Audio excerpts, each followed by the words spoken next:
Roy yet, and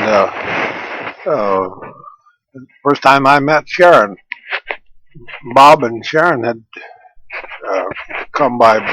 I think they came by bus up to St. Paul, and they came down to the garage, and I met them there. And the first time I had ever met Sharon, they came walking in the garage there, and then they rode home with me that night after I got through work. I'm not sure that Sharon thought I was too good a driver.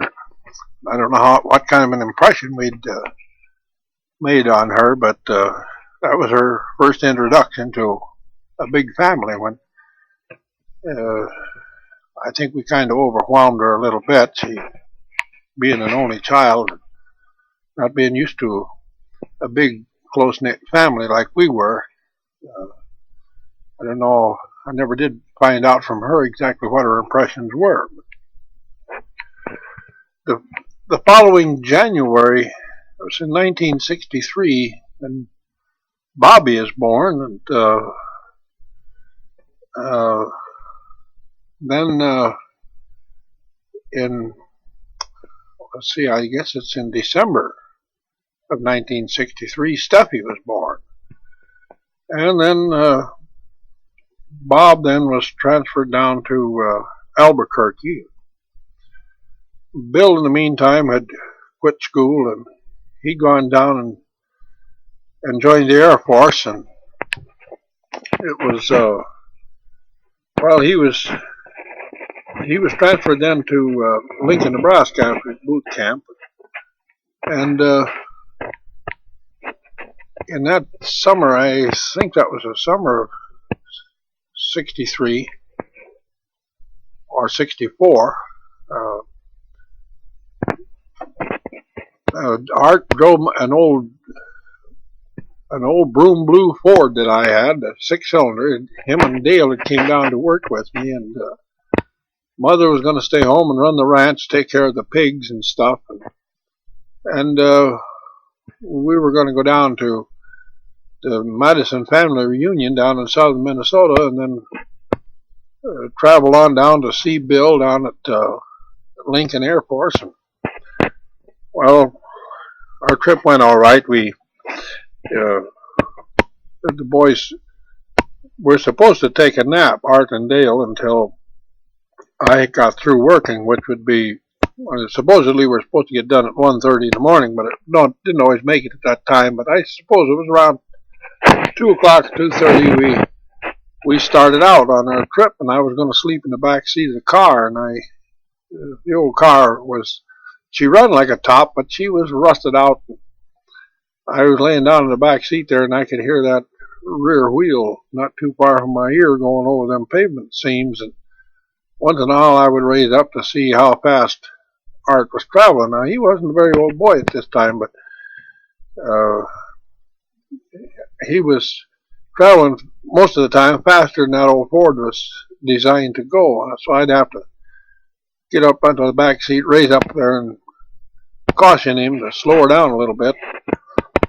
But we made it down to southern Minnesota without any mishaps. We went kind of a roundabout out of our way. I had told Art we should stay on Highway 60, and told him about that big corner where 169 and 60 had made a junction at that time. And I guess he kind of forgot about it, but anyhow, he followed 169 when I finally raised up to look around to see where we were. We were almost down to Fairmont already, so we did take the roundabout way down there to South Minnesota. But then we attended the family reunion down there, and so the boys had some fun playing with their cousins, and they'd taken their music instruments along, so we did some picking and singing there at the family reunion. Then we went on down to Lincoln, and we stayed all night there with Bill in the barracks, and kind of a wild party there, I think, that night in the barracks. Some of the airmen getting a little bit wild, but anyhow, we didn't get arrested and thrown in the guardhouse. We managed to stay there all night. Then we come back. We came through Denison, Iowa, and visited my Uncle John, and stopped down at Correctionville, Iowa, and while we were down in that area, we went by the old home place. That's the last time I seen it. The old place that we lived on down there at Cushing, Iowa. I was amazed at how close the barn was to the house. I had remembered it as a small boy. I was 10 years old when we moved away there, and I had remembered that barn as being a pretty big barn and a long ways from the house. But now when I see it from a different perspective of an adult, the distance didn't seem quite so far. But we come on home and relieve Ma of her job of tending all the pigs and everything. And I continued my work down there at Southview Chevrolet, and then the following summer, then I had bought a different car. Then I had a '61 Oldsmobile, which was quite a honker. She'd get right out and move out. So Bob was transferred down to Albuquerque. So Mother and Mary and I and Nick and Gail and Ricky decided to go down to Albuquerque and visit Bob and do a little sightseeing and visit some of my other relatives on the way. So we'd stop down in Sioux Falls, South Dakota, and we spent an hour or two there with my Uncle Gail and my Aunt Bertha, and that's was quite a rewarding visit. I hadn't seen my Uncle Gail since I was a small boy, and I was always quite fond of him and Aunt Bertha. So we had an interesting visit with them, and then we went on down to Elgin, Nebraska. We stayed all night there. My sister Marge was working at a Plantation Manor, which was kind of a state hospital there at Elgin, and she had a little cabin that she stayed in. She lived in by herself there, so we had a lot of fun. We stayed all night there with Marge. And I remember we were driving with this Olds. We'd taken Marge and gone uptown in Elgin, and this Olds had electric windows, and Marge was sitting in the front seat on the right-hand side. And I was driving. Most of the time Nick did the driving on the trip, but I was doing the driving then, and it was warm out there, so I said, Marge, roll your window down. So she grabbed a hold of the crank, and all that little crank controls was a little vent window. So while she was cranking that, I put my finger on the button and rolled the window down. As soon as she quit cranking, I moved the switch and roll the window right back up again. We had quite a little fun with that. Marge trying to figure out how to get that window to go down and stay down. But the next day we traveled on, heading for my cousin Austin's place at he lived in a little town that was near Greeley. Now I don't remember the name of the small town, but we were traveling cross country and across Nebraska and on into Colorado, and interesting scenery. And we had a movie camera along. Now, I'd never taken pictures with this movie camera, and so I was thinking the camera was like the regular camera that I had used. So I was taking some moving pictures out of the window of the scenery of the mountains and the foothills, which Mary informed us were the Piedmonts, which was quite astonishing because we hadn't heard of that coming from a little girl like that. Of course, later on I had to look it up in the encyclopedia, and by golly, she was right. Them was the Piedmonts. But was holding that movie camera sideways, so that all the moving pictures I took when we was on that trip, when we project them, we'd either have to lay the projector down on his side, or else the viewer had to lay on his side on the floor and watch the pictures to get a good. There was quite a laugh about that, about Dad's stupidity when it comes to running a movie camera.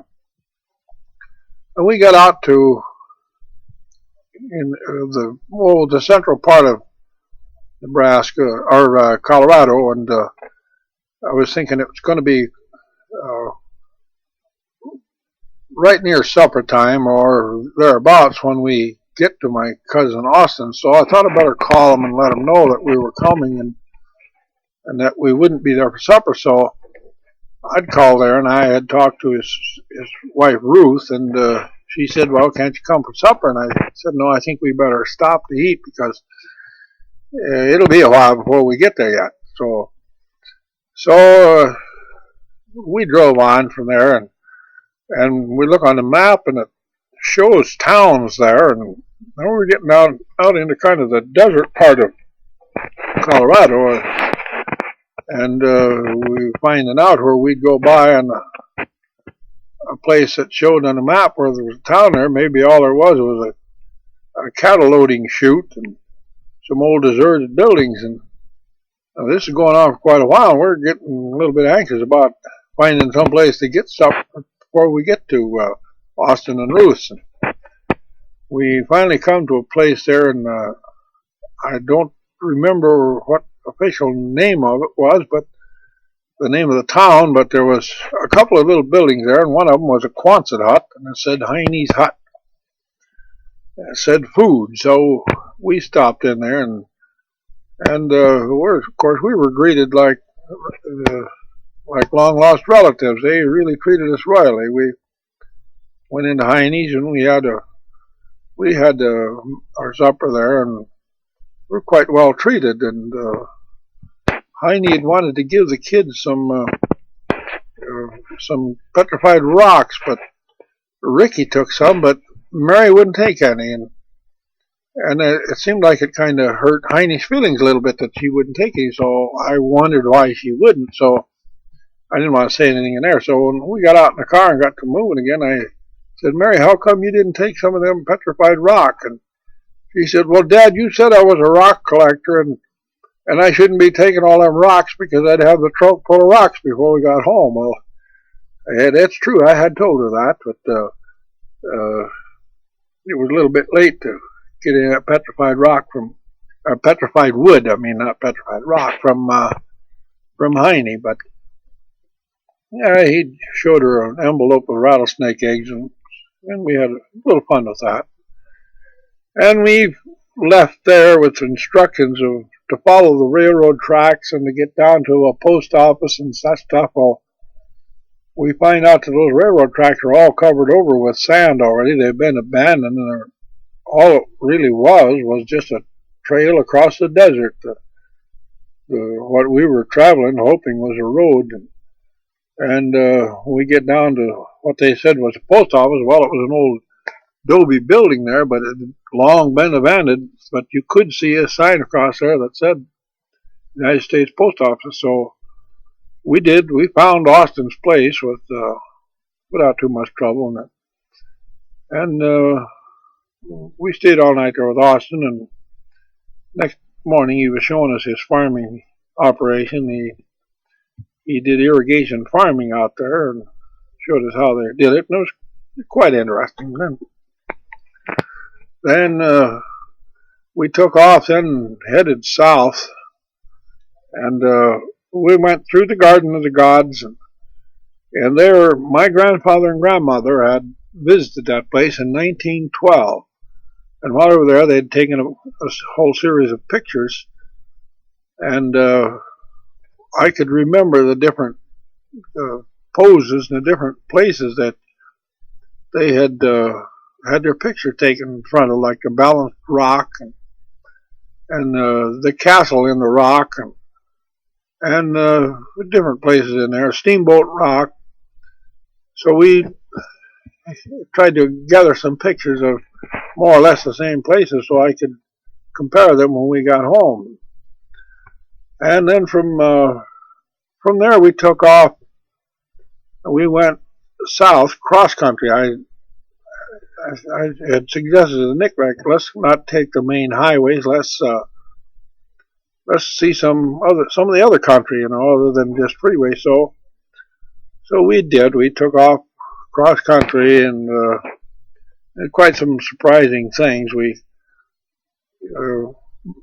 We got to a little town up there called Taos, which is quite high up in the mountains, little narrow streets, and there's old buildings there that were over 100 years old when the Pilgrims landed on Plymouth Rock, and the old Spanish churches and the Spanish food in the restaurants, and we ate there. We had our supper there, and we ordered. Some of us had ordered Spanish foods, and it was quite good, and the scenery that we saw there was quite interesting. But then we left Taos, and then we were heading from Taos. We had to go through Santa Fe and then to Albuquerque, and the Rio Grande River starts up there somewhere near Taos. But we were following that river for quite a long time, and it was that river falls quite rapidly, and it's down inside a deep ravine, and the road runs more or less alongside it. And we were going downhill most of the time, but you'd see a little drainage ditches dug out of that river, and they would run from the river up into an irrigation, up into a field or orchard to irrigate it. And the optical illusion was that water was running uphill, so you can get some idea of how steep the descent is. It was while we were going down this road that we had Nick was driving, and all of a sudden I heard a terrible crash and a rumble in the car, and I couldn't imagine what had happened to it. So we had to watch for a place to park, a wide spot they had occasionally where you could pull off the road more or less and look down into the Rio Grande River. So we found one of them shortly where we could pull off, and we parked the car, and we got out and was looking it all over, and I couldn't see anything wrong. The car run all right and drove all right, but it had made such a horrible crash, I just knew something had broke. So then I finally opened up the trunk, and here I see a pile of license plates. And Austin had nailed license plates for a good many years. He'd nailed them on his garage wall, and Ricky had seen them, and he was quite interested in those license plates, so Austin had given them to him. So he'd taken those license plates off, and of course our trunk was pretty full. So Ricky had put them right over the fender well in the trunk, and in the process of we going down that hill, them license plates had finally jiggled off, and that pile of plates had fallen off, and then that was our terrible crash, which was a relief to find out what it was. But we were quite puzzled about it for a little while. But eventually, late at night, we did get into Albuquerque, and we found Bob's place, and of course everybody's quite tired, and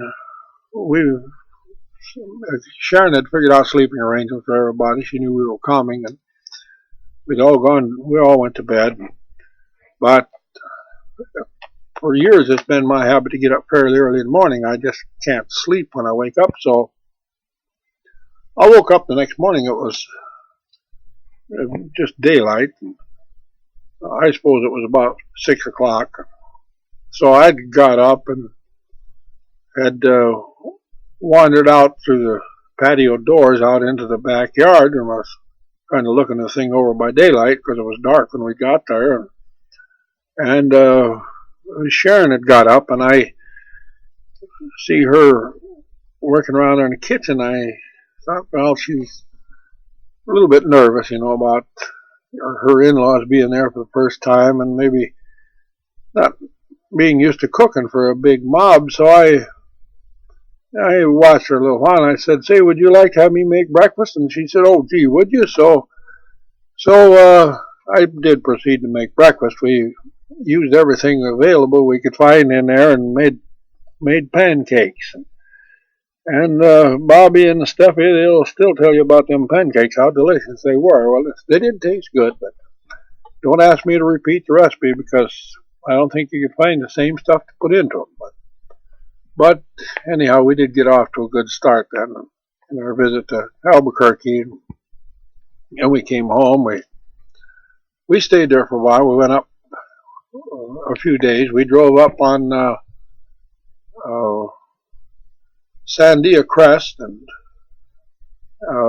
Sharon said that was the last time she was going to drive up there again. When we left downtown New Mexico, downtown Albuquerque, it was about 100 degrees, maybe a little more, but when we got up on top of Sandia Crest, it was downright cold up there. But then they have observation spots there with a glass you put a coin in, and you can look down, and we could look right down on the city of Mexico, or the city of Albuquerque. And we'd gone down to visit Old Town, which is very interesting. These old adobe buildings from clear back in the days of Cortez. So some of those buildings in Old Town New Mexico, Old Town Albuquerque are quite ancient, quite old. A very interesting visit.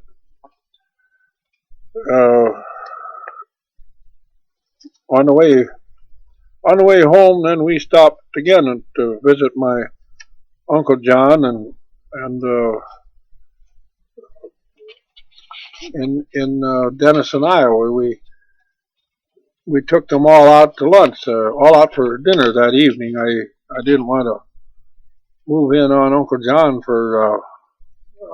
and my old Aunt Anna with a group like that in a hot supper time to expect them to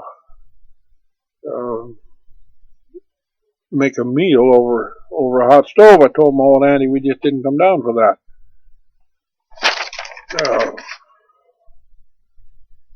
Then let's see, I think it was in 1964 when Bill and Laura got married down in Lincoln, and Gail and Mary and Ma and I, we went down to Lincoln and was there for the wedding. And in the meantime, I'd gotten a contract for bread to feed these hogs, and we'd taken on an extra boy here, Dick Knapp, and a lot of that bread was pretty good stuff yet. That wasn't. Some of it was a little older, but some of that bread was still warm yet, and then a lot of cakes and pies and cookies and all this sort of thing. And so the boys came to me one day and they asked if they couldn't take some of that stuff and start themselves a bread route and make a little money. Well, you can't frown on enterprise, so I said, well, yeah, I could see no danger in that. I never realized they'd run into the business they did, but pretty soon them boys are they've got quite a bread route going. They sell bread for 10 cents a loaf, everything for half price, and drive around the country, and they had a pretty steady run. The people got to looking forward to that. And after a while, I could see that this is going to run into a problem. That I was hearing rumblings about the Bambi truck and some of these other bread trucks and pie trucks that run around through the country selling their stuff.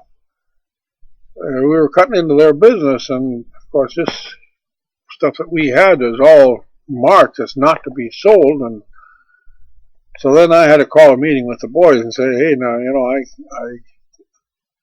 I ain't going to tell you you can't, but if you continue to do this, I'm probably going to get thrown in jail and we'll lose this bread. So the boys had a meeting among themselves, and then they come back and said, well, okay, could they run it one more time? And then they'd notify all their customers, and the customers would come here. So they did that, and it didn't cut their business too much. They still sold quite a bit of stuff, but then the people had to come here and get it right off the truck. Well, then I guess technically I was a little bit more in the clear. And while they were here, it was interesting to watch the boys, and they'd run for the school bus in the morning. They'd get Mary in between two of the bigger ones, probably Dick and Art, and they'd take off on a run for the school bus with her in between them. It was not too long after we'd got Dick here. Dick was a good, hard-working boy, but he had developed a problem of playing his ma against his dad and using everybody more or less. And I guess this was his problem. He was getting kicked out of every place, and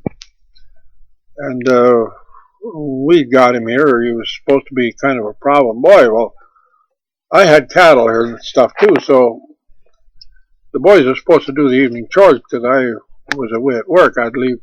I had to start work at 5 in the evening, and so we had an agreement that Art and Dick was to do Art was to clean the barn or to feed the cattle, and Dale and Dick were to clean the barn.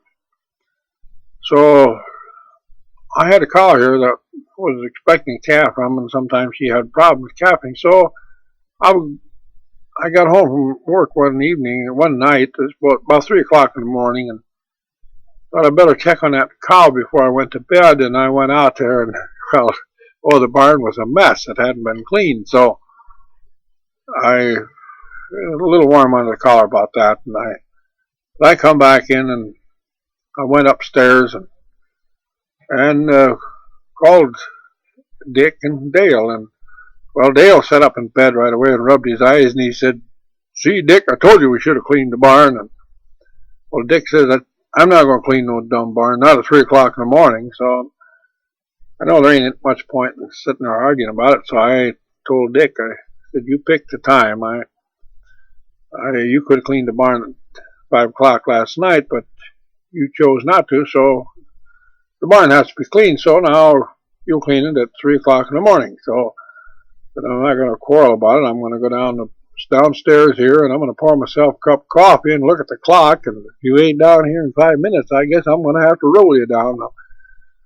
You know, I wasn't exactly sure I could do that either because Dick was a pretty big boy, and I wasn't getting any younger. So I go down here and take a look at the clock, heated up the coffee, and poured myself a cup. And there's almost the 5 minutes by, and I said, well, I hate to do this, but you can't make any empty promises. You got to carry them out. So I was just getting up from the table to start upstairs, and I could hear the old clump, clump, clump. Dick coming down the stairs, and he went out through the kitchen here, and him and Dale cleaned the barn, and that just turned Dick around completely. From then on out, all I'd have to do was tell him. I'd not quarrel with him about anything, but just tell him how things were, and he learned for the first time in his life that there was some authority, and it had to be adhered to. So all in all, it was a wonderful thing for Dick. He just did a complete about face, and he just turned out to be a real good, dependable guy. See, I think it was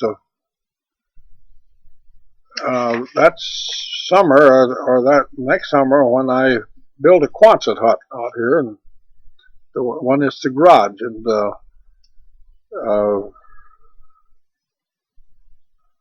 well, let's see, maybe I'm getting against.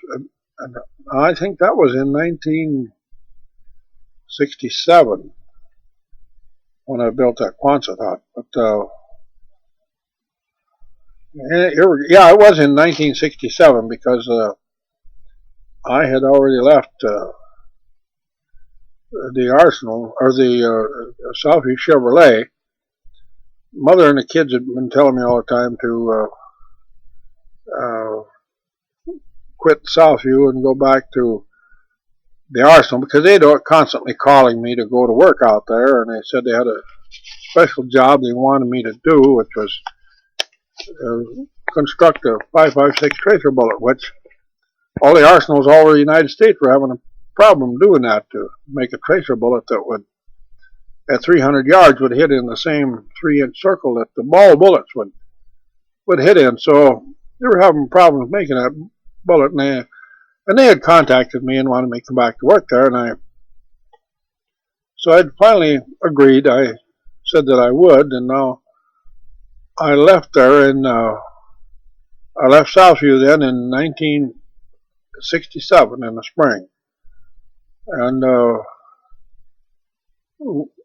in the meantime, that was in February when I left Southview, and I started to work at the Arsenal, and there was quite a deal there. The night that I left Southview, the cops had picked me up and said I'd stole a safe, and they took me up to the police station, and we get up there, and we discovered that they were throwing me a farewell party. We'd been doing all the work for the South St. Paul Police Department's cars, and we run the tow service for accident and stuff, and I'd got quite well acquainted with some of the guys, and they were just going to have a little farewell party, so they had some of the guys that I didn't know stop me on the road and arrest me, for handcuffed me and took me up there. But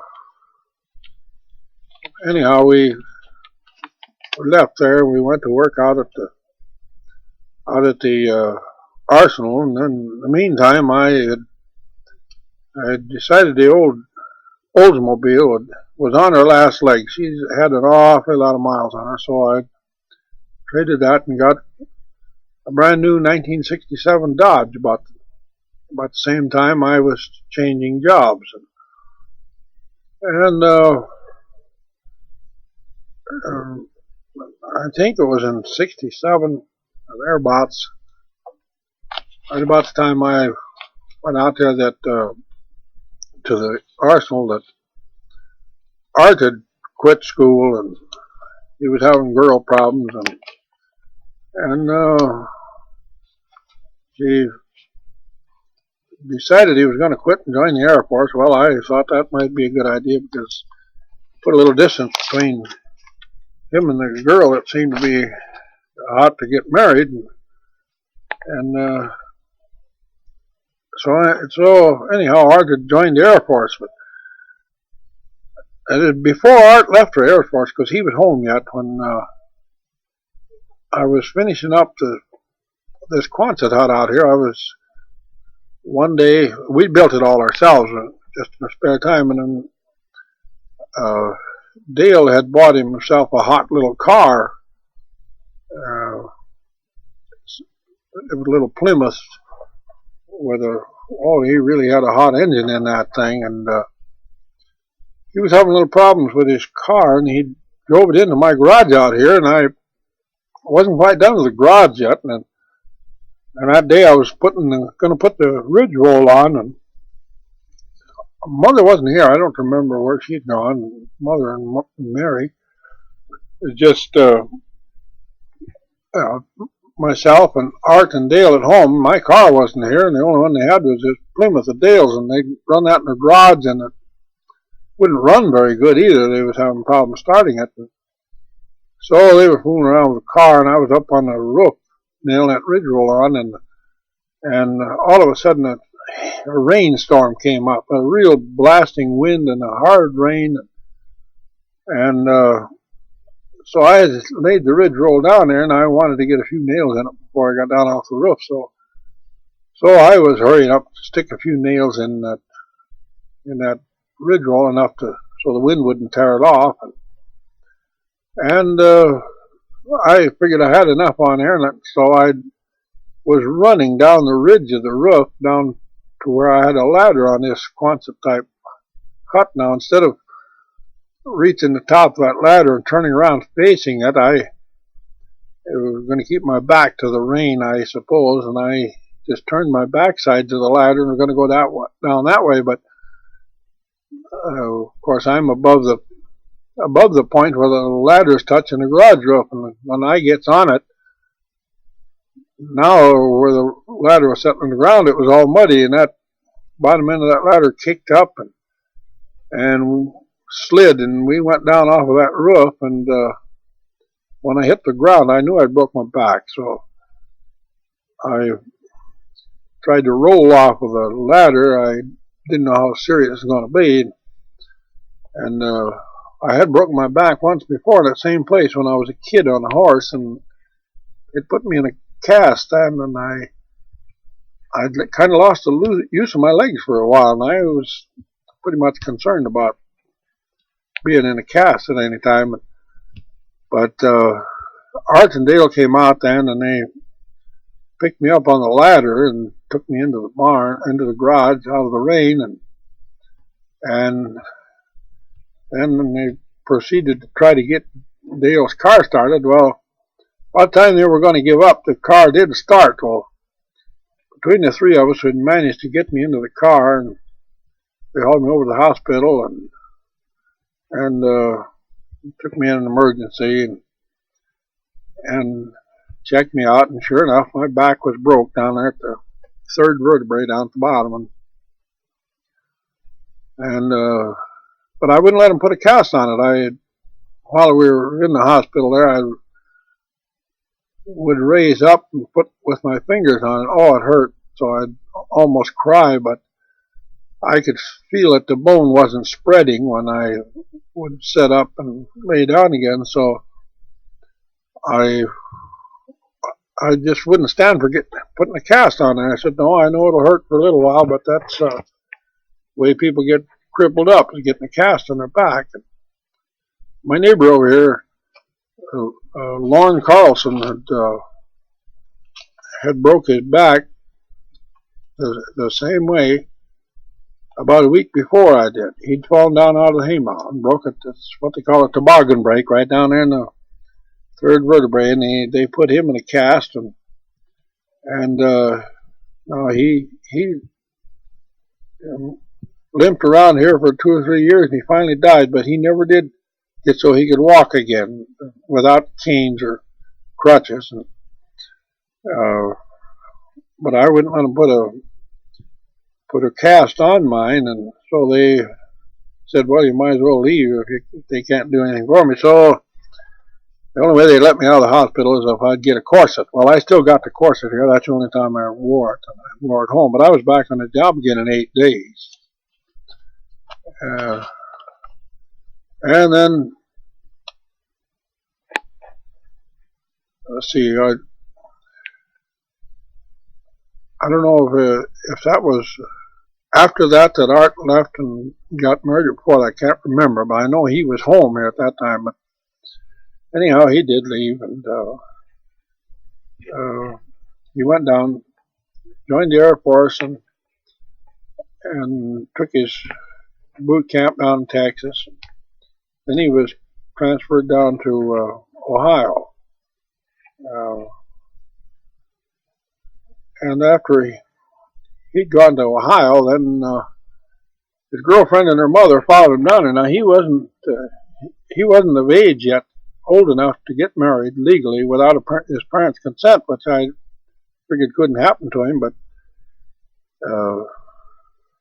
if he was in the service. So his girlfriend and her mother, they did leave here, and they went down there, and the next thing I hear from Art, he is married. Got married in Michigan. I never did figure out how they did that. But anyhow, I went to work on the project that I was hired in for out there at the arsenal, which was to make that bullet. And but I have to get out there and get to working on it. It was quite obvious to me what why they couldn't make the bullet, and I made some tooling, which the reason I wanted to go out there as a foreman over the mechanics instead of as an engineer, because I could cut a lot of red tape, and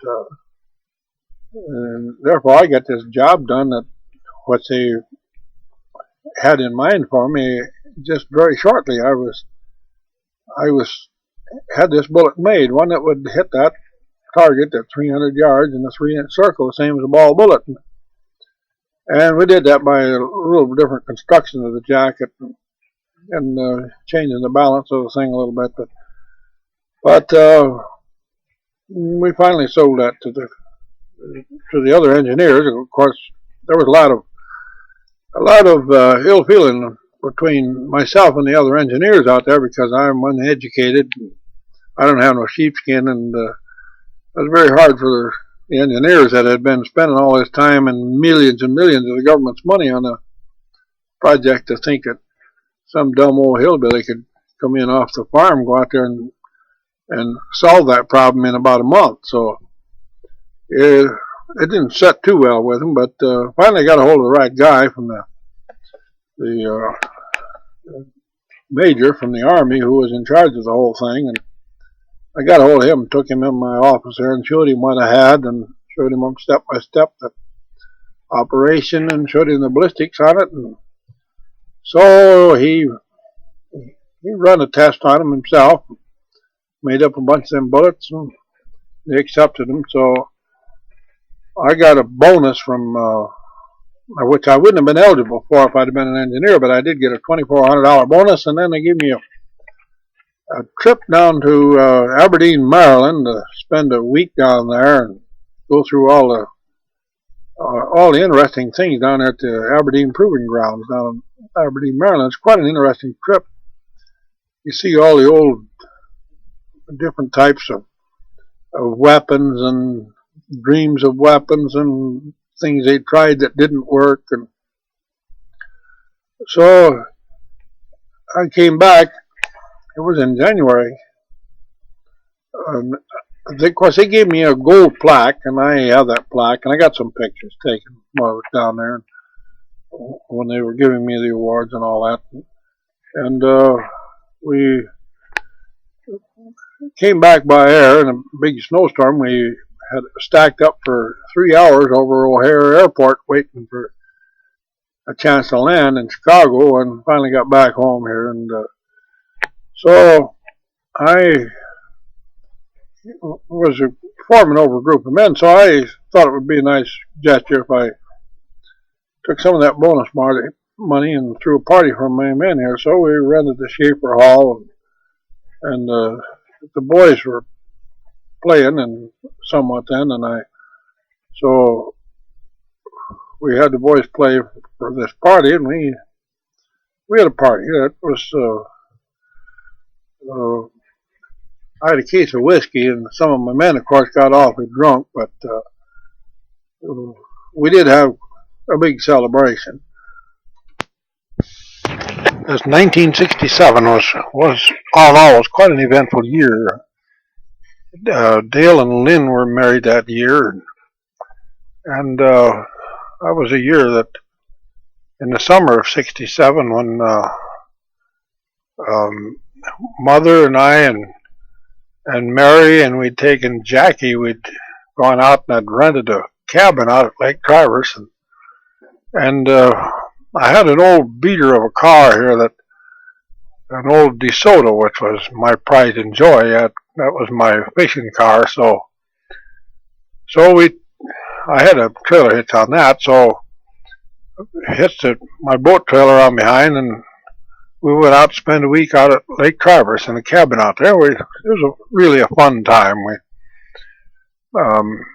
Mary and Jackie got introduced